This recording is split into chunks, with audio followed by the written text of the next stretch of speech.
From The Selfish Path to Romance, download Chapter 1 for free at drkenner.com. I might be the only person on the face of the earth that knows you're the greatest woman on earth. And how you say what you mean, and how you almost always mean something that's all about being straight and good. And I think most people miss that about you. And the fact that I get it makes me feel good about me.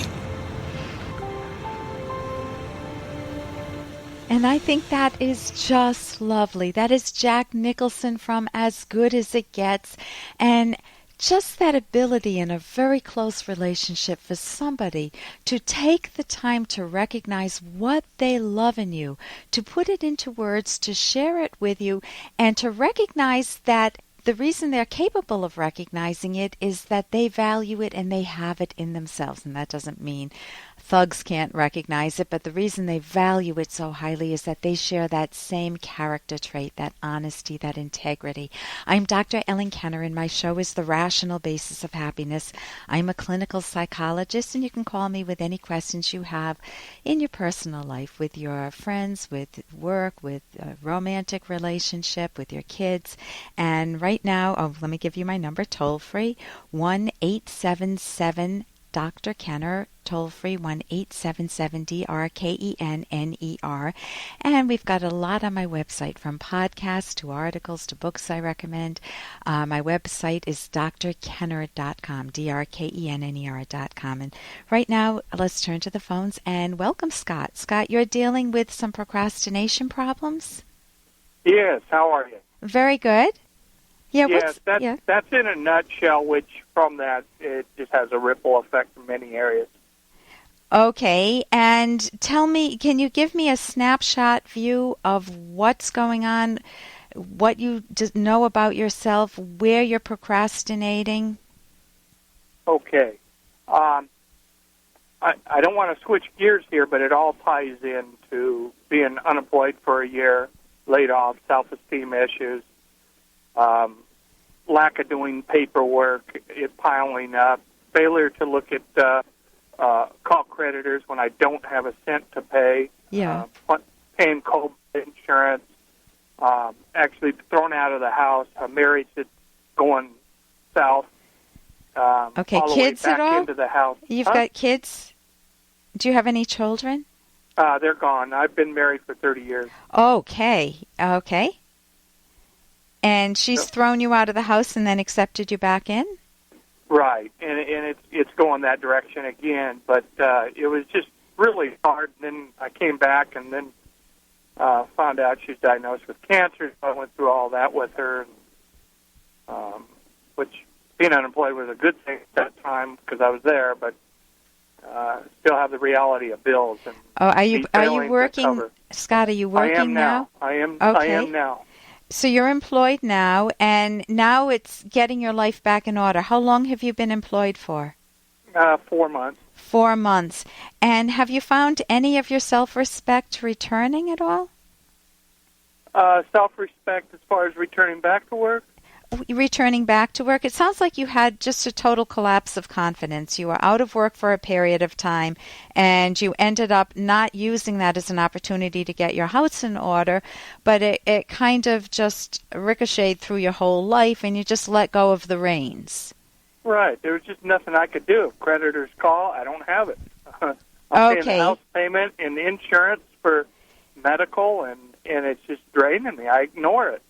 Okay, so when you ignore it, when you ran the experiment of ignoring it, and what did you discover? What toll did it have? Well, again, I'm outside the door. Okay, that's a good metaphor. That's a good way to hold it in your mind. Outside the door, meaning your wife kicks you out, and you're not a happy camper. So a failure in life, right? And when have you not been a failure? Again, very briefly, when did you have a period of time in your life when you did not feel like a failure, but you felt more on the ball and confident? Probably in the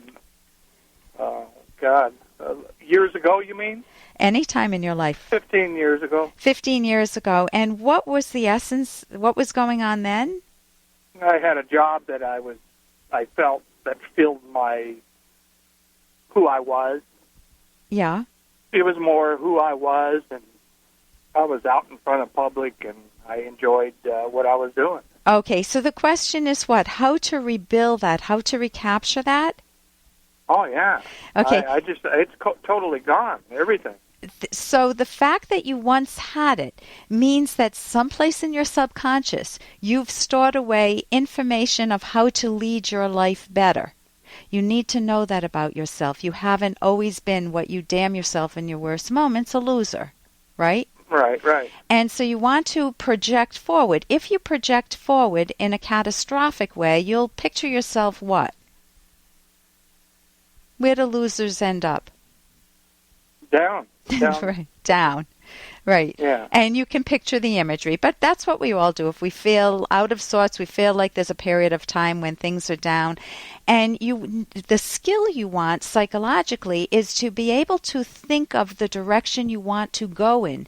I call it sometimes think ideal. Think of a very good or reasonable. It doesn't have to be that you become a NASA space scientist, but think of a reasonable outcome of rebuilding your life so that you can look back at this period and talk in past tense. Oh, I remember when I went through a rough period in my life, and boy, it took a while to turn around, but boy, once I started to build up slowly, and I rebuilt up my financial situation and my confidence, and my life started coming back to me. Or I started bringing my life back to me. It's more putting you in the driver's seat. So skill number one is to think ideal. You think of how to capture a view of yourself instead of catastrophizing. Capture set a goal for yourself, a mental picture, a mental goal. Then you want to be very kind to yourself. Nobody can accomplish everything all at once. In your marriage, how could you make the very next step towards rebuilding the trust, rebuilding the relationship? Just a small little step. This is the skill called next action. If I'm packing for a trip, I ask myself, well, what's the next action I need to take? Well, I need to get my socks. So I get my socks. That's a doable task rather than I need to pack everything all at once. So you break it down into bite-sized pieces. What is the next piece? What's the next action you could take with your wife that would bring you more towards the ideal? Well, succeeding at conquering those taking the information of facts from the bite sizes and just kind of work on them. Okay. Go away. Which ones? The financial problems? Is that her biggest complaint? Is it that she doesn't feel close with you anymore? She doesn't. What's going on? She does not. She feels. She literally hates me. She hates you. Can't stand to look at me and oh man! Try to get out. I can't. Get a house. Hey, we can't afford selling a house. Number one, we have. So you're trapped together financially. Huh? It sounds like you're trapped financially because you can't afford any major move. You can't afford a divorce at this point. I can't even do that. I'm like a deer looking into the headlights. I'm just kind of like, whoa! I just need to. It was like a recording, a loop recording that just keeps repeating itself when she's telling me about who I am. That's really hard then. I think sometimes in those cases to separate would be better, but if you don't have the finances to do that, to try to keep your thinking about your future, that ideal I talked about, independent from her. There are a few books that I would like to recommend. You can go to my website, drkenner.com. One is How to Get Control of Your Time and Your Life. It's a very skinny, easy read. How to get through what now? How to Get Control of Your Time and Your Life by Alan Lakein, Lakein. You can go to my website. You can also get the book, The Feeling Good Handbook by David Burns.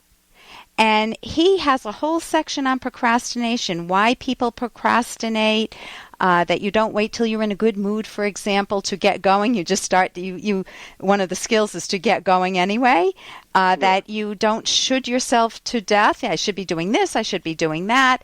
Instead, you figure out a good plan for yourself. You do make a plan. You figure out if part of your procrastination has to do with communication with your wife. Maybe you're procrastinating because you're so angry with her.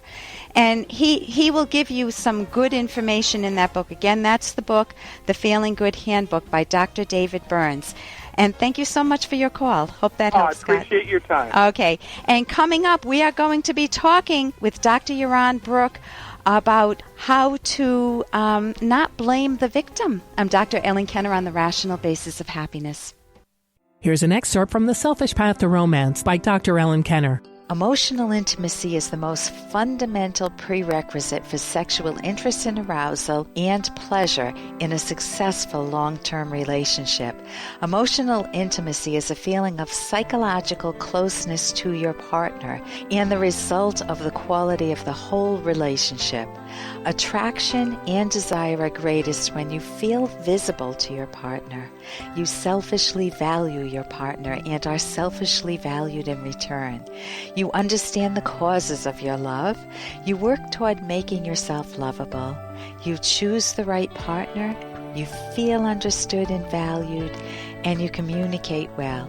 You also feel that your partner is emotionally and openly expressive in ways that create a positive emotional climate. You can download Chapter 1 for free at drkenner.com, and you can buy the book at amazon.com.